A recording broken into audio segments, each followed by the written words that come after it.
ସମସ୍ତେ ଆଇଛେ ଜଣେ କଣ ଆସିଲା ଭଳିଆ ଜଣା କିଏ ଆସିନି କିଏ ଆରେ ଆମ ଗେଡୁ ଭାଇନା ରହିଲେ କି ରେ ଡାକିଲ ଗେଡୁ ଭାଇନାକୁ କିଏ ଗେଡୁ ଭାଇନା ଏ କୁଆଡେ ଗଲ ଆସ ଜଲ୍ଦି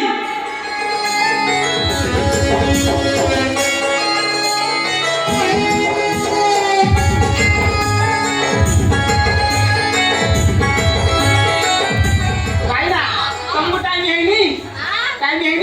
ଜାଣୁଛୁ ତ ମୋର ଗାଁରେ କେତେ ସାଥ ଲାଗୁଛି ଜାଣିଛୁ ହଉଛି ନା ପଡ ଧରିଛି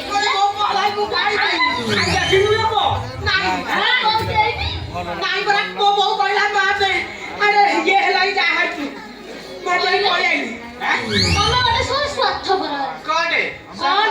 ମୁଁ ଅଛି ଆଡେ ଅଧା ବାଟରେ ତାଙ୍କର ପୂଜା ହଉଛି ମକର ସଂକ୍ରାନ୍ତି ମୁଁ ତାଙ୍କୁ ପୂଜା କରୁଛି ତମେ ଇଆଡେ କରି ଯାଇଛ ନା ତାକୁ ପଠେଇ ଗଲି ତମେ ଦୁଆର ଗାଇକି କବାଟ ବାଡେଇଲା କହିଲା ଯେ କବାଟ କାଇଁ ଖୋଲିଲେ ତ ମାଇବ କହିଲା ସେ ନାହାନ୍ତି ଘରେ ନାହାନ୍ତି ନାଇଁ ଆଲେ ଇଆଡେ ଦିନ ବେଳେ ତମର କବାଟ ବନ୍ଦ କଣ ଦିନ ବେଳେ କବାଟ ବନ୍ଦ ଆମର ବନ୍ଦ ହବ ତମର କାଇଁ ରାତିରେ ବନ୍ଦ କରୁଛ ଆମେ ଦିନ ବେଳେ ବନ୍ଦ ରାତିରେ କୁକୁର ବସିଯିବନି ରାତିରେ କୁକୁର ନା ମାଇକୁ ପଶି ଯାଉଥିବ ଆଉ ଏତେ କହନି ମା ଶୁଣ ମା କୋପେଇଲେ କୋଉଠି ମା ଆଜି ଆଇଛନ୍ତି ନା ପ ଆଜି ଦେବେ ଭଗବାନ ପୂଜା କରି ପଳେଇବା ପାଇଁ ପୂଜା ହଁ ସବୁ ଜିନିଷ ଆଣିଛୁଟି ହଁ ନା ମାଙ୍କର ଭଲ ଭଲ ପୂଜା କର ପରେ ସବୁ ଆଣିଲି ଯେ ହଁ ନଡ଼ିଆ ତା ଅଧା ବାଟରେ ମୋ ପୁଅ ନେଇଯାଇଛି ତୁ ସରାଣି ନେଇଥାଉ ଭଲ କ୍ଷୀର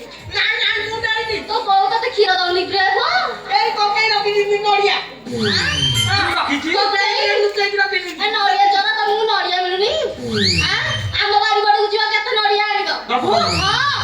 ଆଉ ଆରେ ସକାଳୁ 3ଟା ମିନିଟ୍ ରଖିବୁ ଆଉ ଅଧିକ କପସ ପକାରିଆନି ହଁ ମା କପାଇ ଖେଟି ତ ଖଣ୍ଟା ଖାର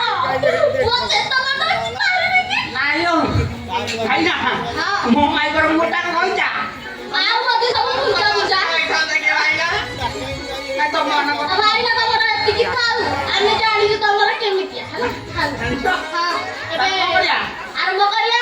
କାମ କରିବା ହଁ। କାହାକୁ ଟିକେ ଡାକୁନ ଗୋଟେ ଡାକିବି ତମେ ପାରି ଧରିବ ଧରିବ ଭଲ କେନା ଏକ ଦୁଇ